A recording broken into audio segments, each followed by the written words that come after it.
Merci au Seigneur pour les grâces qu'il nous a accordées pendant cette semaine. Nous avons eu notre soirée d'action de grâce le 31 où nous avons été bénis par toutes sortes de témoignages que nous avons entendus, mais aussi bénis par la présence de chacun d'entre nous à travers la communion et la louange.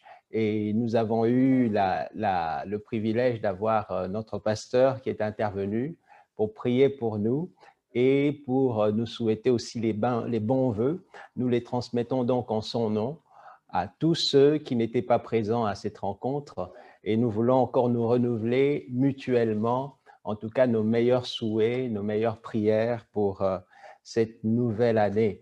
Nous rendons grâce au Seigneur et je vais peut-être, en tout cas on aura le temps à la fin du culte de nous souhaiter à nouveau les bons vœux et sans plus tarder, nous allons pouvoir passer à la méditation de la parole de Dieu aujourd'hui. Je vous invite donc à prier ensemble maintenant. Seigneur notre Dieu, merci pour l'introduction de ce culte, Seigneur, en nous souvenant, Seigneur, de ta puissance à travers ce psaume que nous avons lu. Merci aussi, Seigneur, notre Dieu, pour la consécration, Seigneur, de ce premier culte ainsi que de toute l'année, Seigneur, tel que nous l'avons fait dans notre prière d'introduction. Merci, mon Dieu, pour toutes les louanges qui sont montées vers toi comme action de grâce. Merci pour les prières qui se sont élevées là tantôt, Seigneur, concernant cette année. Seigneur, tu es celui qui est véritablement l'ancien de jour. Tu es celui qui a la possession, Seigneur, des temps et des circonstances. Nous te remercions, Seigneur, notre Dieu. Tu es celui qui crée des perspectives pour nous devant, Seigneur. Et alors que, Seigneur, nous sommes là dans ta présence, nous voulons, Seigneur, simplement, Seigneur notre Dieu, nous recommander encore à toi. Seigneur, tu es la source, Seigneur, de tout ce dont nous avons besoin, Seigneur. Ce qui fait que nous soyons, Seigneur, en forme, ce qui fait que nous soyons, Seigneur, dans les temps, ce qui fait que nous soyons, Seigneur, au point, Seigneur, c'est ta propre grâce et ta propre force, Seigneur, notre Dieu. En ce jour, Seigneur, nous voulons te demander à nouveau de visiter ton Église, Seigneur, de parler à nos cœurs, Seigneur, notre Dieu, de faire en sorte, Seigneur, ce qui n'est pas de toi, Seigneur, puisse être écarté, Seigneur, et ce qui est de toi, Seigneur, puisse demeurer dans nos cœurs, Seigneur. Merci d'être à notre secours face à nos faiblesses, Seigneur. Merci d'être celui qui nous relève, Seigneur, lorsque nous sommes, mon Dieu, abattus. Seigneur, tu es là au milieu de nous, Seigneur. Oh Dieu, que rien, Seigneur, ne fasse obstacle, Seigneur, à ta grâce et à ta parole au milieu de nous, Seigneur. Nous voulons, Seigneur, dégager cet espace, Seigneur, spirituellement. Seigneur, que ce soit dans ce lieu où nous sommes, mais aussi dans nos maisons, Seigneur. Que la puissance du nom de Jésus puisse régner dès maintenant, Seigneur. Tu es le Tout-Puissant, le Seigneur des Seigneurs. À toi la gloire. Amen. Alléluia. Merci Seigneur. Le Seigneur est le maître des temps et des circonstances. Et plusieurs générations sont passées avant nous, des personnes auxquelles nous ne pensons même plus, des personnes que la terre ne porte plus, dont les noms sont oubliés. Et il y a eu des grandes familles sur cette terre, il y a eu des personnes considérables que nous n'avons peut-être pas connues parce que l'histoire n'en parle pas, mais qui ont eu de l'influence dans leur temps. Et toutes ces personnes sont passées. Il y a eu des choses glorieuses dans le passé, il y a eu des civilisations, il y a eu des autorités, il y a eu des inventions dont on ne parle plus. Et parce que simplement leur époque est passée. Et quelquefois, nous avons l'impression que nous sommes éternels, nous sommes ceux qui sont appelés à être tout le temps là, mais également notre temps passera, d'autres viendront après nous et certains ne nous auront même pas connus. En fait, il se passe que le temps emporte les souvenirs, le temps emporte beaucoup de choses. Le temps ne laisse pas le monde intact, le monde change et il y a des choses parfois nouvelles, il y a parfois des choses anciennes qui reviennent et c'est comme si celles qui étaient avant n'avaient jamais existé. Le temps est capable d'affecter les souvenirs des hommes. Le temps est capable d'affecter la forme du monde. Le temps qui passe, chaque année qui passe comme celle qui vient de passer, emporte tellement de choses. Mais nous savons, pour nous qui sommes enfants de Dieu, que le temps qui passe, et c'est un message d'espoir, quelle que soit la forme, quels que soient les souvenirs qu'il emporte, quelles que soient les choses nouvelles que ce temps apporte, nous savons en tant qu'enfants de Dieu que le temps nous rapproche des promesses du Seigneur. Le temps nous rapproche des promesses du Seigneur et cela est une affirmation, malgré le fait que le temps emporte aussi les bons souvenirs. Le temps a la capacité véritablement toujours de faire en sorte que ce que Dieu a dit pour l'humanité, Dieu a dit pour son peuple, l'Église, Dieu a dit pour chacune de nos vies, Dieu a dit pour Israël, toutes les choses que Dieu a dites, le temps a la capacité de les rapprocher de nous et c'est ça qui est merveilleux. Et ces promesses de Dieu qui se rapprochent de nous changent de forme en fonction de notre position par rapport à Dieu. Soit c'est des promesses de bénédiction, soit c'est des promesses de jugement. Et le travail du temps à travers l'histoire de la Bible ou l'histoire des hommes est clairement reconnu. Et les textes que nous allons lire nous montrent justement que la question du temps, la question de la mémoire et la question des promesses sont des trois choses qui sont dans les mains de Dieu et dont Dieu se sert à chaque étape de notre vie pour pouvoir nous rapprocher de ce qu'il veut pour nous. Et le premier texte que nous allons lire, c'est dans Genèse chapitre 47, versets 5 à 6. Il s'agit de Joseph et de Pharaon, ainsi que du sort du peuple d'Israël lorsqu'il descend en Égypte. Pharaon dit à Joseph, « Ton père et tes frères sont venus auprès de moi. Le pays d'Égypte est devant toi. Établis ton père et tes frères dans la meilleure partie du pays, qu'ils habitent dans le pays de Goshen, et si tu trouves parmi tes frères, parmi eux, des hommes capables, mets-les à la tête de mes troupeaux. » On est là à un moment de la vie de Joseph, à un moment de l'histoire de l'Égypte, où les paroles de Pharaon sont le résultat des évidences que Joseph a produit auprès de lui. À travers le temps que Joseph est resté en Égypte, il y a eu une ascension de Joseph au milieu de l'Égypte. Il y a eu une confirmation du bien que Joseph était comme quelqu'un d'unique pour l'Égypte aux yeux de Pharaon et de son peuple, mais il y a eu aussi une consolidation, un affermissement de la place et du caractère unique de Joseph. Dans les promesses du Seigneur, Dieu nous emmène à travers le temps progressivement avec ces trois choses, une croissance, un accroissement, une ascension progressive. Et puis, il vient un temps où Dieu confirme qu'il est dans cette affaire avec nous. Et puis, il vient un troisième temps qui est un temps de consolidation, d'affermissement, où alors, au jour le jour, Dieu ajoute chaque jour une nouvelle chose pour faire mûrir et pour faire fructifier. Alors que le temps passe et qu'il emporte des souvenirs, il emporte des choses que nous ne saurons pas retenir.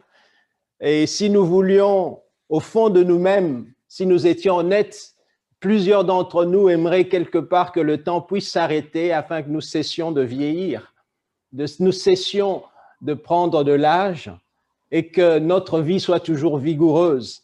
Mais alors que le temps emporte ces choses que nous voulons, en même temps, le temps est une chose dont Dieu se sert pour nous faire croître, pour nous donner des confirmations par rapport à ses promesses et pour nous consolider dans les promesses qu'il a pour nous.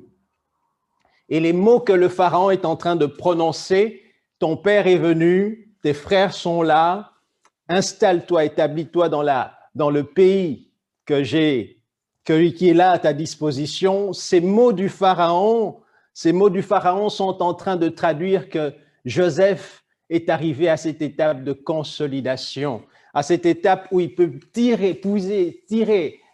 pousser ses racines en Égypte et s'établir. Le temps, Dieu s'en sert pour nous rapprocher de ses promesses. Mais en même temps, ce temps est en train de passer et dans la vie de Joseph, le temps passa. Dans Exode chapitre 1er, versets 6 à 12 et même au verset 13, nous lirons aussi. La Bible nous enseigne que Joseph mourut, ainsi que tous ses frères et toute la génération. Oh oui, le temps est en train d'emporter des vies, le temps est en train d'emporter des époques, le temps est en train d'emporter des familles, d'emporter des générations. Et plus on avance en âge, plus on se rend compte que ceux qui sont nés dans les mêmes périodes que nous, progressivement, sont en train de passer. Joseph mourut ainsi que ses frères et cette génération. Les enfants d'Israël furent féconds et multiplièrent. Ils s'accrurent et devinrent de plus en plus puissants. Et le pays en fut rempli. Il s'éleva alors sur l'Égypte un nouveau roi qui n'avait point connu Joseph. Il dit à son peuple, voilà les enfants d'Israël qui forment un peuple plus nombreux et plus puissant que nous. Allons, montrons-nous habiles à son égard, empêchons-leur de s'accroître et que s'il ne survenait une guerre, ils se joignent à nos ennemis pour nous combattre et sortir du milieu du pays. Et alors, il se passe ceci, c'est qu'on établit sur le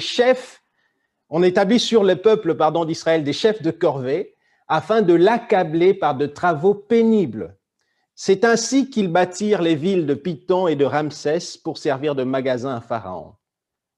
Mais plus on l'accablait, plus il multipliait et s'accroissait. Et l'on prit en aversion les enfants d'Israël. Alors les Égyptiens réduisirent les enfants d'Israël à une dure servitude, à un dur esclavage. Ils leur rendirent la vie amère par des rudes travaux, en argile en briques, par toutes sortes d'ouvrages, et c'était avec cruauté qu'ils leur imposaient toutes ces charges. Le temps est passé sur Israël, le temps est passé sur le peuple de Joseph. Et le dernier texte que nous venons de lire montre que le temps peut en effet affecter les bons souvenirs. Le temps peut faire que les bons souvenirs puissent petit à petit disparaître, puissent s'amoindrir.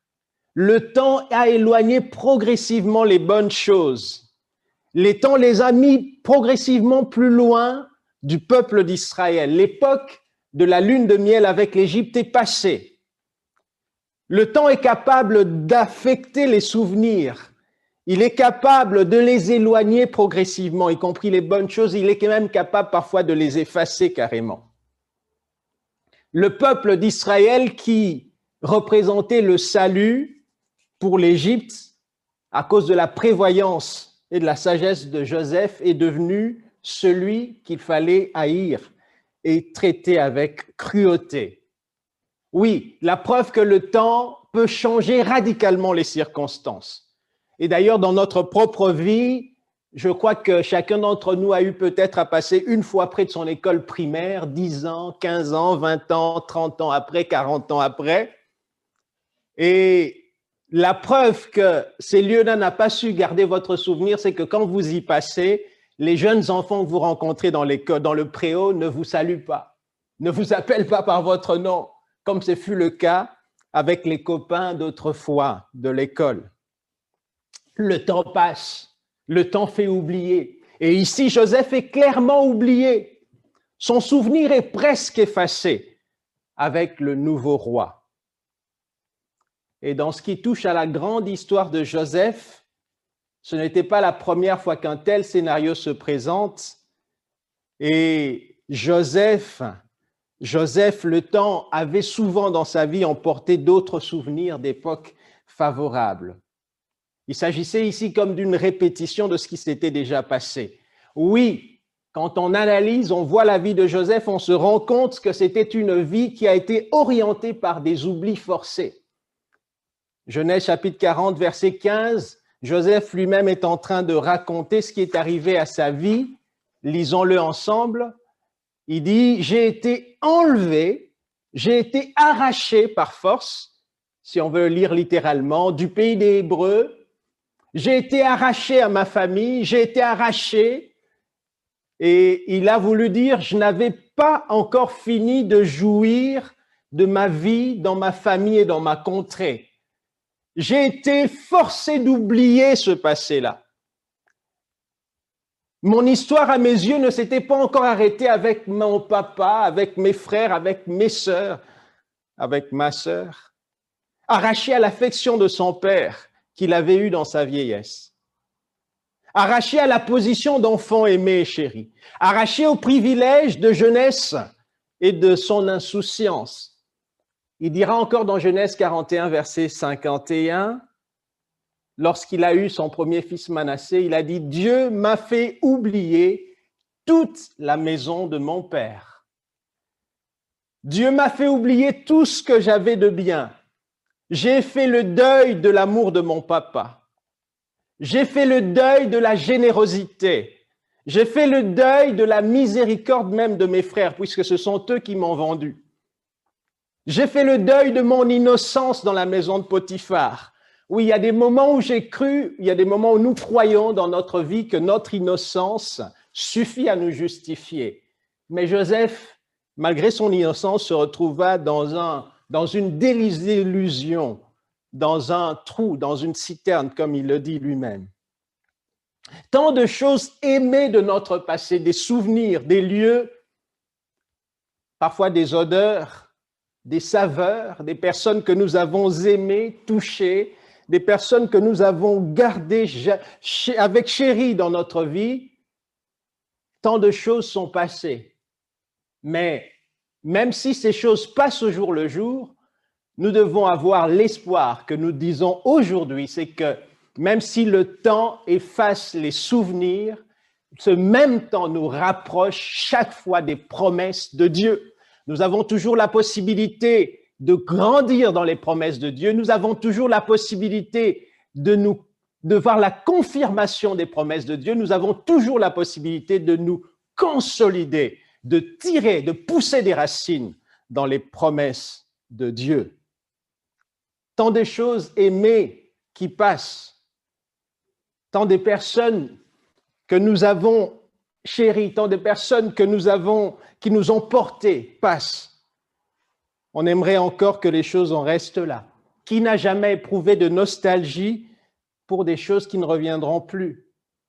Qui n'a jamais éprouvé de nostalgie pour la communion dans la famille lorsque nous étions jeunes? Qui n'a jamais éprouvé de nostalgie sur des camaraderies d'école? Qui n'a jamais éprouvé de nostalgie pour une mère, pour un père?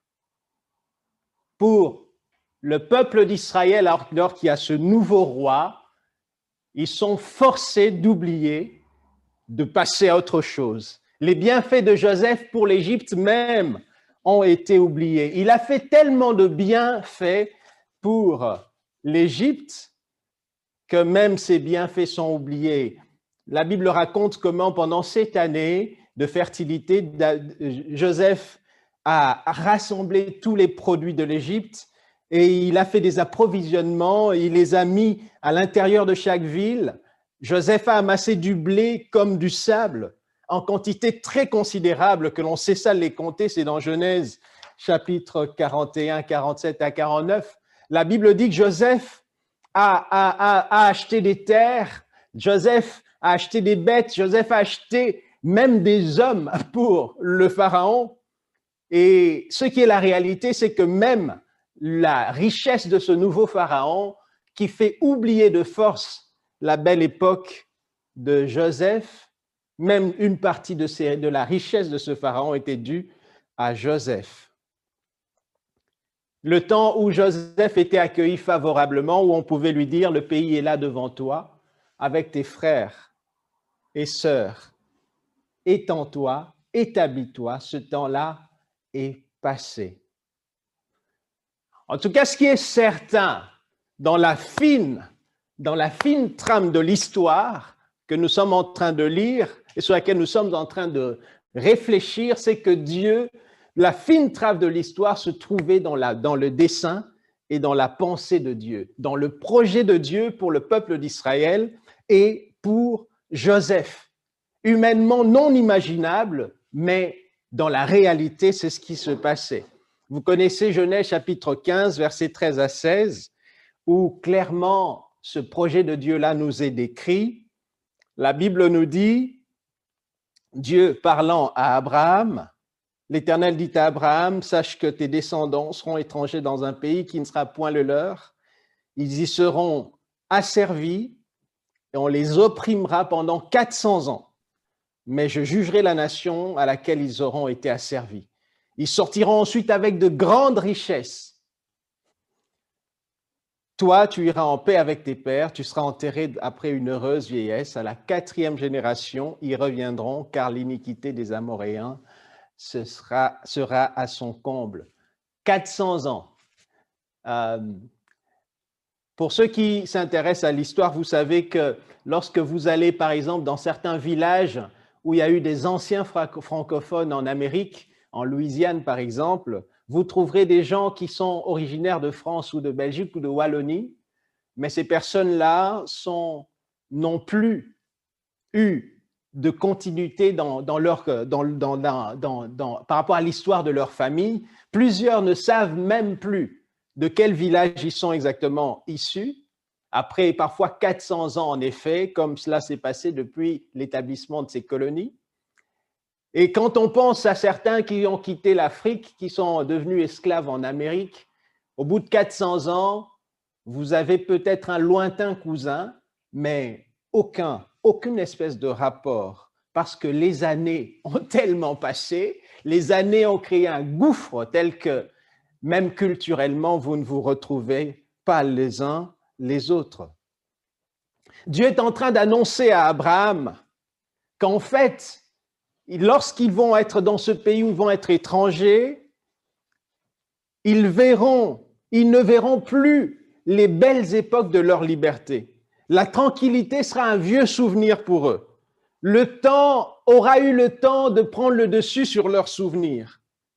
Mais en même temps que le temps aura pris le dessus sur leurs souvenirs, en même temps, ce temps-là les rapprochera de la promesse que j'ai pour eux, la promesse qu'ils viennent occuper cette terre. Ils auront l'impression qu'il n'y a jamais rien eu d'heureux dans leur vie. Ils auront oublié avec le temps, à quoi ressemble une vie normale pour des gens libres. Mais le temps qui passera amènera leur pas vers cette promesse, le fait de posséder la terre que j'ai pour eux. Et dans la pensée de Dieu, il y a cette intention de puissance pour Israël. Ils sortiront, comme la Bible dit, lisons-le dans Genèse chapitre 15 que nous avons lu. Ils sortiront, au verset 14, ils sortiront ensuite avec de grandes richesses. Ils sortiront ensuite avec de grandes richesses, parce que l'intention de Dieu est une intention de puissance alors qu'il les rapproche de ses projets. Une intention d'ascension, une intention de confirmation, une intention de consolidation qui se réalisera forcément grâce à la marche du temps. Dieu les emmène vers une promesse excellente, malgré toutes les circonstances, malgré le temps qui passe et qui fait laisser derrière ce qui était bon. Dieu a une intention pour des promesses excellentes selon qu'il est écrit, ce texte que nous connaissons tous dans Jérémie 29, 11. « Je connais les projets que j'ai faits pour vous, dit l'Éternel, projets de paix et non de malheur, afin de vous donner un avenir et de l'espérance. » Amen. Amen. Dans la parole de Dieu, ou plutôt dans la vie même, et la parole aussi nous l'enseigne, il y a comme quelque chose de paradoxal, c'est qu'il y a des choses qu'il est utile d'oublier, et il y a aussi des souvenirs qu'il est utile de garder. Il y a un oubli qui est sain, et Paul nous en parle dans Philippiens, il dit qu'il préfère oublier certaines choses qui sont en arrière pour se porter vers ce qui est en avant, de courir vers le but pour remporter le prix de la vocation céleste de Dieu en Jésus-Christ. Il y a des nécessités d'oubli pour certaines choses qui nous empêchent d'aller et de rencontrer les défis et les projets et les promesses que le Seigneur a pour nous. Et il y a aussi des oublis malsains qui nous empêchent d'entretenir le souvenir de ce qui est utile, le souvenir de bonnes choses qui nous permettent de nous attacher à Dieu, de nous attacher à sa crainte, de nous attacher à sa fidélité. La Bible souligne qu'il est utile de renouveler le souvenir de certaines choses, de certaines victoires, le souvenir de certaines bonnes choses que nous avons pu avoir de la part du Seigneur. Il est utile de renouveler ce souvenir parfois par des célébrations, par la louange comme nous le faisons, afin de nous remémorer les victoires et les recommandations du Seigneur. Amen. Si le temps éloigne les bons souvenirs, le temps nous rapproche en même temps, et en particulier ici pour l'histoire de Joseph, le temps rapproche le peuple d'Israël de la promesse de la terre de Canaan. Mais à l'échelle des hommes, cela est difficile. Et nous savons combien de deuil notre cher Joseph a eu, comme nous l'avons lu à lire, et nous savons comment la cruauté des Égyptiens a été forte, comment ils ont été méchants, ils ont été maltraitants vis-à-vis d'Israël. Nous savons aussi comment un sentiment de manque de gratitude pouvait être dans les cœurs de ces gens en disant « mais notre frère Joseph a bien aidé ce pays, mais notre frère Joseph a été plein de sagesse et grâce à lui, ce pays a pu avancer. » Et frères et sœurs, il y a aussi une dimension difficile à laquelle nous devons malheureusement nous intégrer, c'est que nous devons accepter l'idée que ce que nous faisons ou ce que nous sommes de bien peut être oublié avec le temps. Je répète, accepter l'idée que ce que nous sommes ou ce que nous faisons de bien puisse être oublié avec le temps. Il existe beaucoup de choses qui sont des formes d'exploit. Il existe beaucoup de choses qui sont des choses intéressantes que nous avons faites. Nous avons été comme des acteurs majeurs dans l'affaire. Malheureusement, avec le temps, parfois quand on évoque ces choses, on n'associe pas notre nom à ça. Vous avez fait quelque chose de bon, mais lorsqu'on en parle après, on ne pense même pas à vous. J'ai rencontré un homme qui a été un ingénieur dans sa vie. Je l'ai rencontré dans ses vieux jours et malheureusement, 2 ans après que je l'ai rencontré pour la première fois, cet homme est mort. Et cet homme a été l'ingénieur qui a conçu, qui a dirigé les travaux d'une avenue très célèbre dans la région de Charleroi. Et je suis persuadé que lorsque cet homme passait par cette avenue lui-même, à pied ou en voiture, je suis persuadé que plus de 90% de personnes ne pouvaient pas savoir que c'est lui qui a fait ces travaux il y a bien longtemps, il y a une trentaine d'années ou une quarantaine d'années. Et ainsi est notre vie souvent. Et quelque part, c'est ce qui est arrivé à Joseph. Et nous pourrions dire dans notre vie, mais tout ce que j'ai fait pour eux, tout ce que j'ai fait pour elle, tout ce que j'ai fait pour ceux-là, tout ce que j'ai fait pour tel cadre, tout ce que j'ai fait pour tel groupe, tout ce que j'ai fait pour telle famille, tout ce que j'ai fait pour telle personne. Et c'est comme si je n'avais pas de reconnaissance. Avant nous, d'autres ont expérimenté ça. Parce que malheureusement, la vie est faite ainsi. Avec le temps, même des choses les meilleures peuvent être oubliées. Mais nous savons que même si ces choses-là sont oubliées, même si le temps est passé par là, la promesse que Dieu nous a faite parce que nous avons posé des actes bien, cette promesse demeure et le temps nous rapproche de la récompense de la part du Seigneur. Remarquons ce qui est écrit dans Genèse 41, verset 49. Lisons-le ensemble. La Bible dit, « Joseph amassa du blé comme le sable de la mer. Et il amassa ce blé en quantité si considérable que l'on cessa de compter parce qu'il n'y avait plus de nombre. Joseph amassa pour l'Égypte, Joseph amassa pour Pharaon, Joseph amassa pour les gens une quantité de blé comme le sable de la mer, une quantité si considérable que l'on cessa de compter parce qu'il n'y avait plus de nombre. Frères et sœurs, malgré cela, Joseph fut oublié. Et j'aimerais poser la question aujourd'hui à chacun d'entre nous, lequel d'entre nous a déjà fait du bien aux gens, des bienfaits tels qu'il n'y ait plus de nombre pour compter ces bienfaits? Si c'est votre cas, levez la main où vous êtes et ouvrez votre micro et dites-le à haute voix. En tout cas, lequel peut dire « J'ai fait du bien aux gens tel qu'il n'y ait plus de chiffres pour compter ces biens ». Et malgré cela, pour le cas de Joseph, Joseph a été oublié. Mais ce qui est certain, c'est que le temps d'oubli de Joseph n'a fait que rapprocher son peuple, n'a fait que le rapprocher encore plus proche de la promesse de Dieu d'un retour sur la terre pour pouvoir posséder cette terre. Amen. Les hommes peuvent oublier, mais Dieu, lui, se souvient toujours. Amen. Et c'est une attitude de foi, de savoir, dire « Oui, j'accepte que tout ce que j'ai fait de bien, pendant toutes ces années, soit oublié parce que ma récompense se trouve auprès du Seigneur. » Hébreux chapitre 6, verset 10 dit « Dieu n'est pas injuste pour oublier votre travail et l'amour que vous avez montré pour son nom, ayant rendu et rendant encore des services aux saints. » Amen. J'aimerais dire à quelqu'un ou à notre frère ou à notre sœur, ne te décourage pas. Dieu n'est pas injuste pour oublier ton travail, ton amour que tu as montré pour son nom, ayant rendu et rendant encore des services aux saints.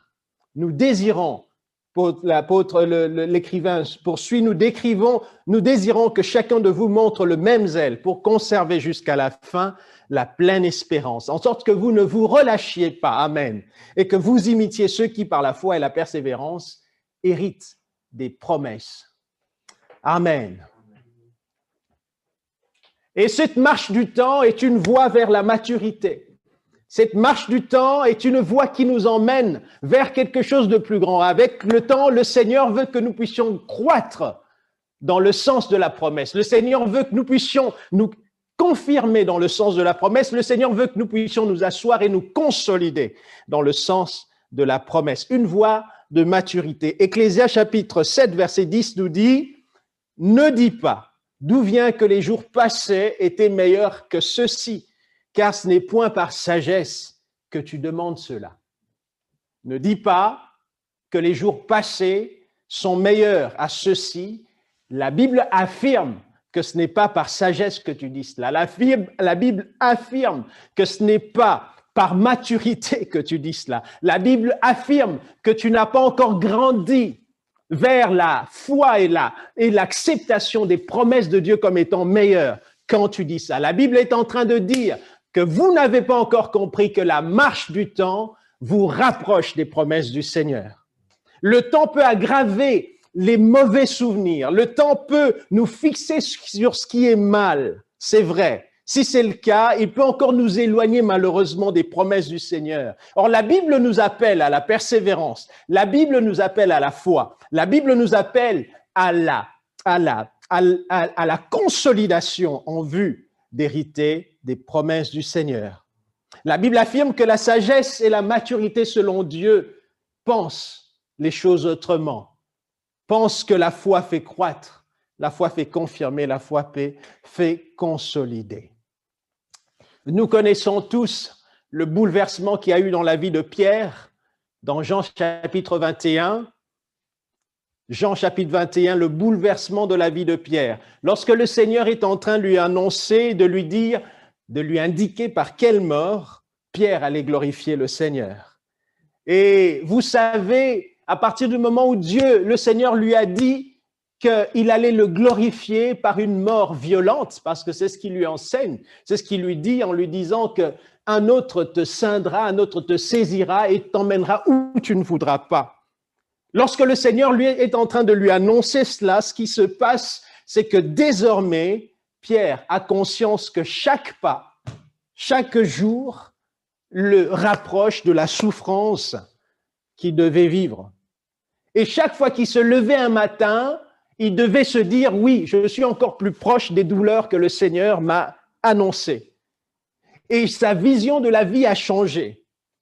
Et quelque part, on pourrait se demander, est-ce qu'on peut éprouver des plaisirs lorsque l'on sait que chaque jour qui passe, chaque heure qui passe, nous rapproche des choses des atrocités que nous redoutons.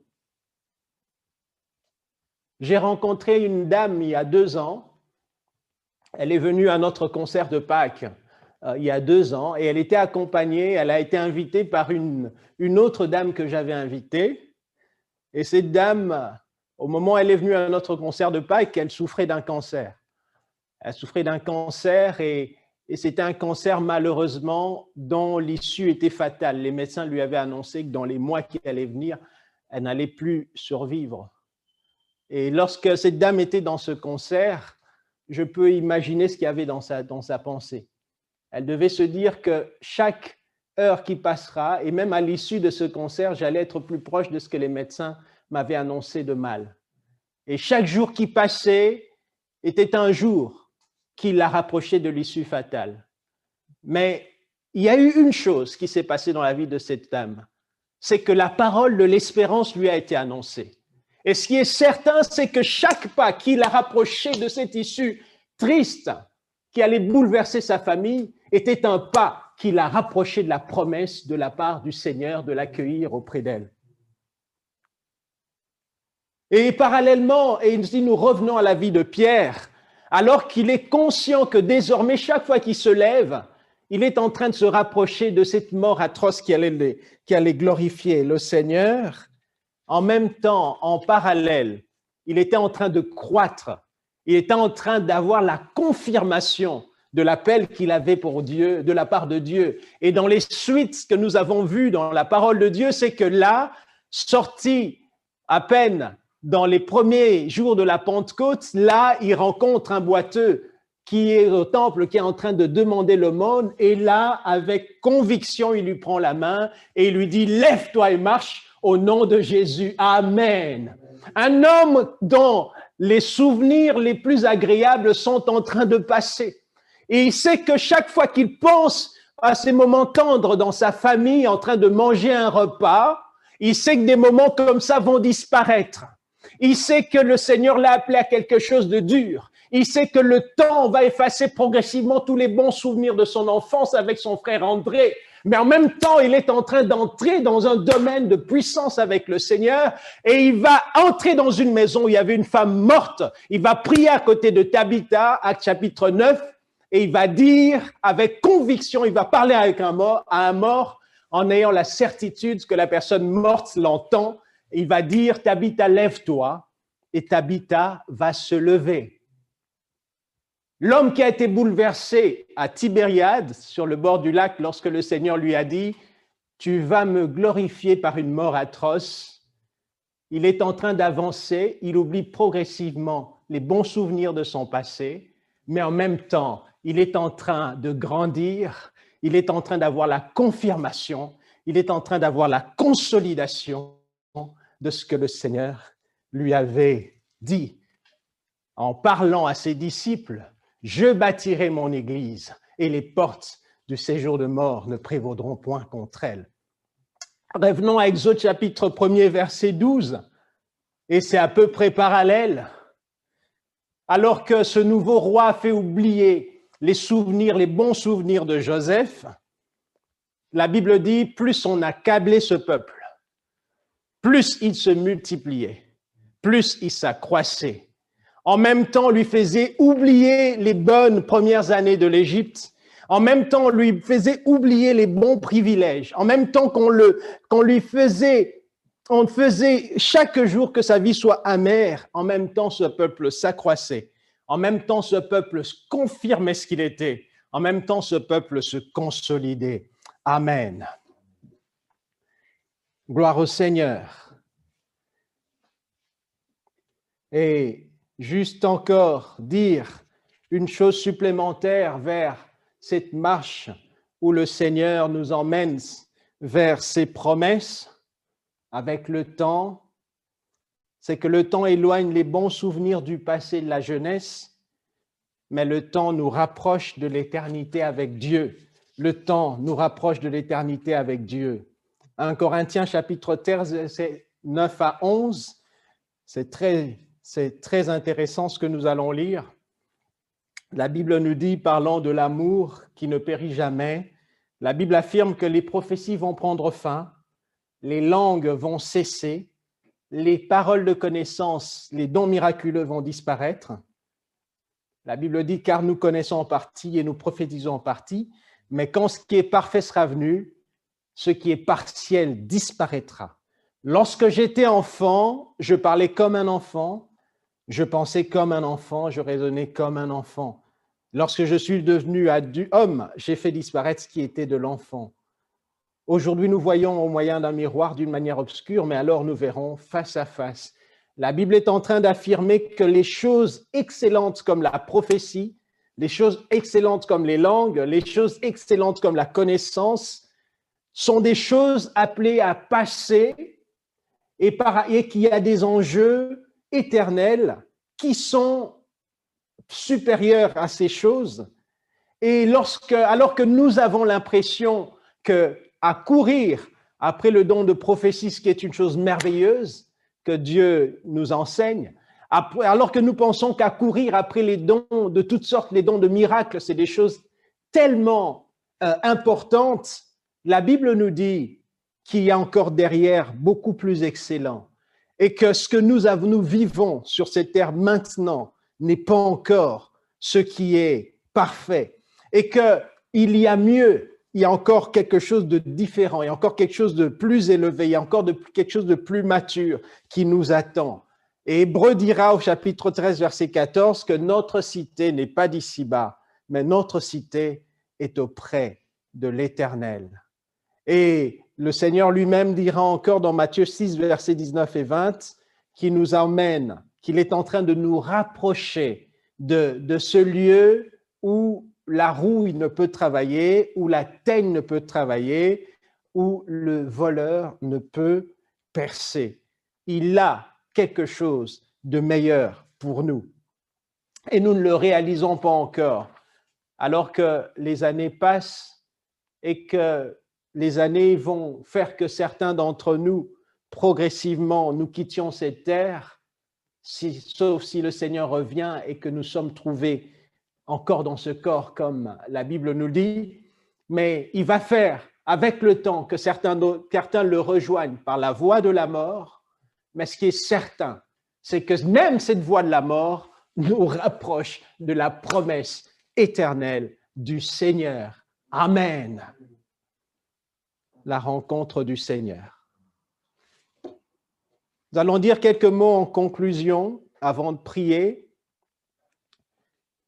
C'est que ce temps efface les bons souvenirs, c'est vrai, et nous le réaffirmons, alors qu'il passe, alors que les années passent, l'année 2020 est passée. C'est vrai que dans cette année, il y a eu beaucoup de choses difficiles, mais nous en avons quand même retenu quelques bonnes. Alors que l'année 2019, qui était peut-être meilleure, est passée. Alors que les années de notre jeunesse sont en train de passer. Alors que les années de l'enfance sont en train de s'étioler. Alors que d'autres choses sont devant nous. Dieu nous permet de grandir dans la promesse à travers ce temps. Dieu nous invite à être dans une dimension de confirmation par rapport à ses promesses. Dieu nous invite à une consolidation dans les promesses. Et les promesses du Seigneur sont parfois liées à cette terre, mais aussi elles sont liées à des dimensions célestes. Oh frères et sœurs, certains bons souvenirs ont malheureusement le côté de nous faire figer, de nous faire en sorte que nous ne bougions plus, que nous voulions que les choses restent strictement les mêmes. Oui, ils sont bons ou elles sont bonnes ces choses. Mais si nous ne prenons garde, elles vont nous mettre en déphasage avec les enjeux de maintenant et avec les enjeux de demain. Parce que le temps, lui, continue sa course. Le temps, lui, ne s'arrête pas. Les souvenirs sont dans le passé, mais le temps ne s'arrête pas. Le temps est en train de courir. Et sachons aussi que lorsque Dieu nous attend à une position et qu'il a fait en sorte ou qu'il a permis, à travers les circonstances, parfois même à travers la main humaine, que certaines bonnes choses auxquelles nous tenons passent, lorsque Dieu nous a voulu dans une nouvelle position, il y a toujours une promesse attachée à cette nouvelle position.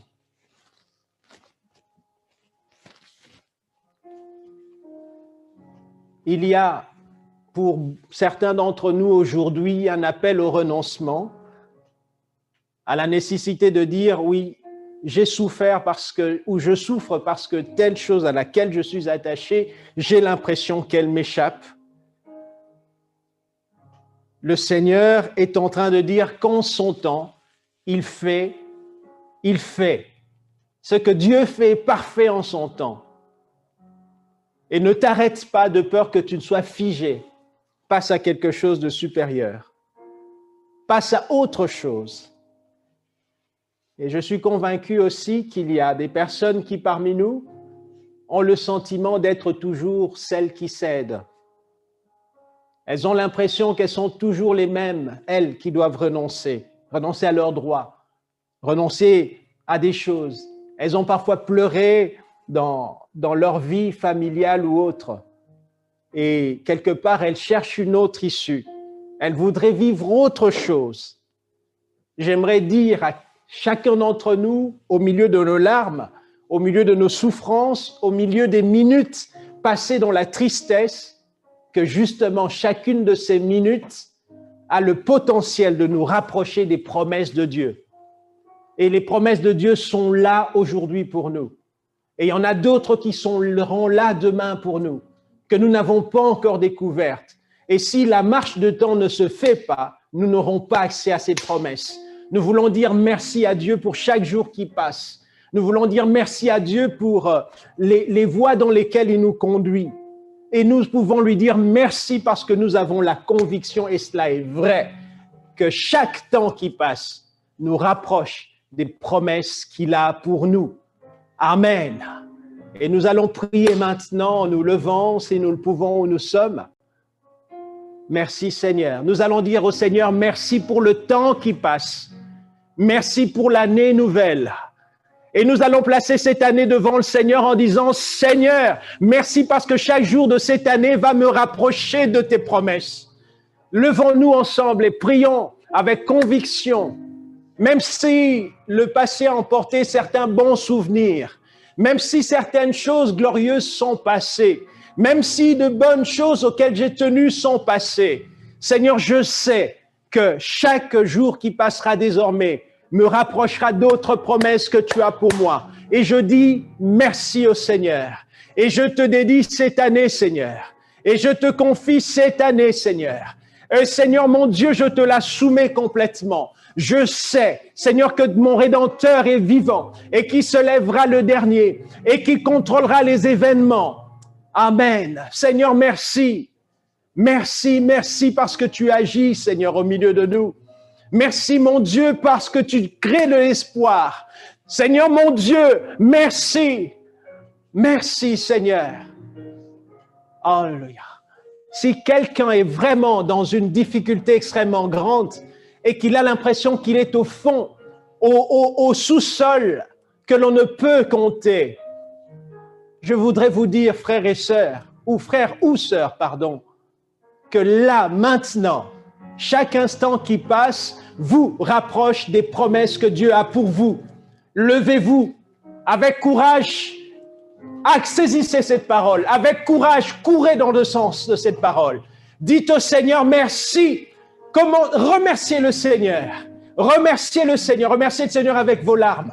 Remerciez le Seigneur avec votre pensée. Remerciez le Seigneur étant dans la tristesse en disant « Seigneur, je sais que tu es vivant et que tu te lèves le dernier. » Remerciez le Seigneur malgré cela. Remerciez le Seigneur et vous allez voir que le Seigneur va commencer à apaiser votre cœur. Le Seigneur va commencer à montrer des voies. Allez avec foi au Seigneur. Il a dit qu'il te sera fait selon ta foi. Il a souvent répété dans sa parole.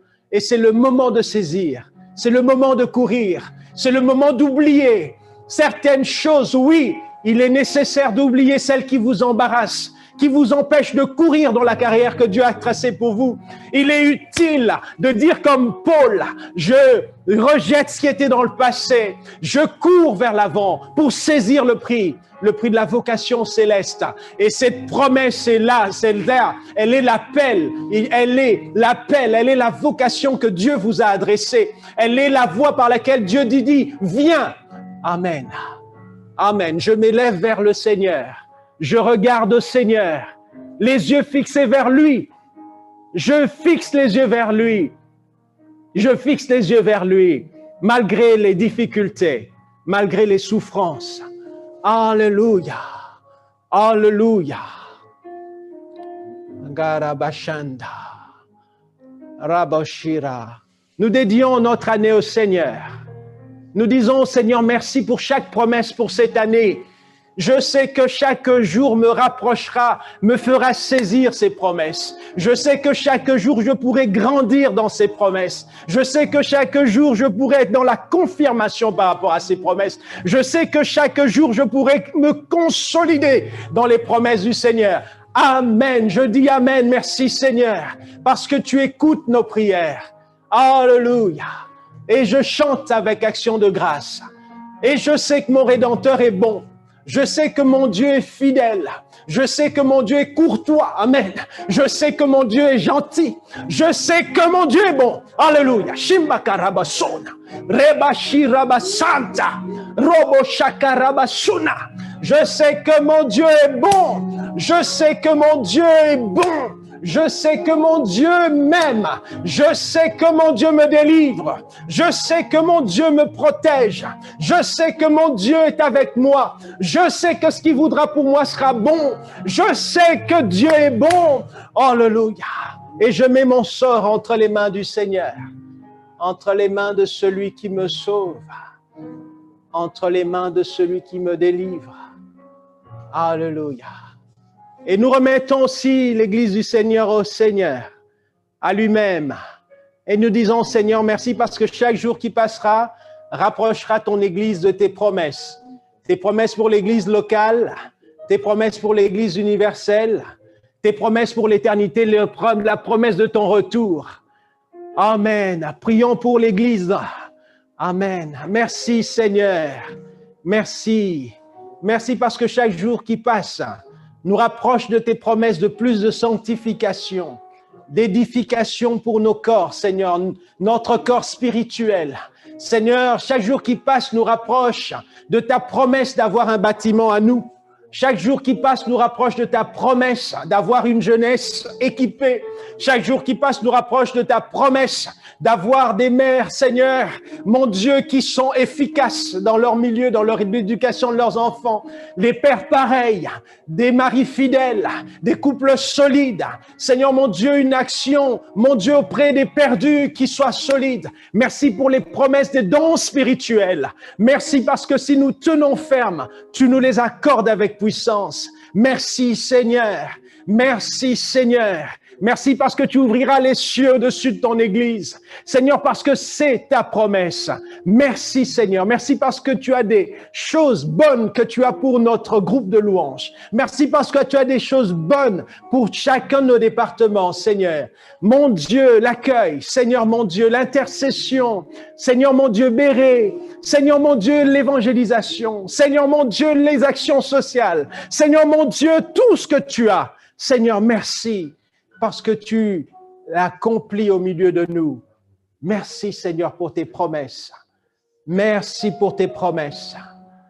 Alléluia. Merci pour tes promesses pour l'Église universelle dans ces temps difficiles.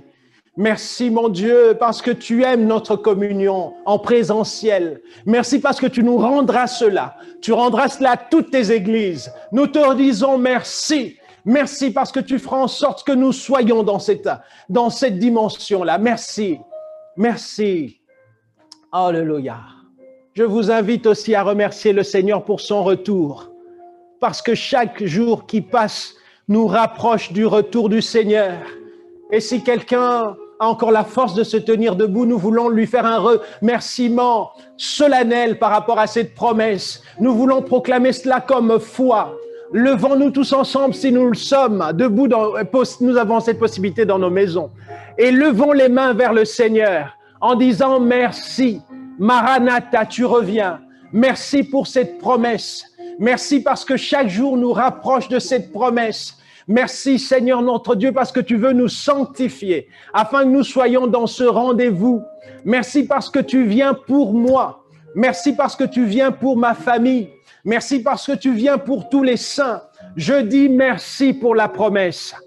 Maranatha, Maranatha, Maranatha, Maranatha. Alléluia. Au Seigneur de la vie, merci. À celui qui nous délivre, merci. Au Roi des rois, merci. Amen. Merci pour cette parole. Merci pour ces promesses.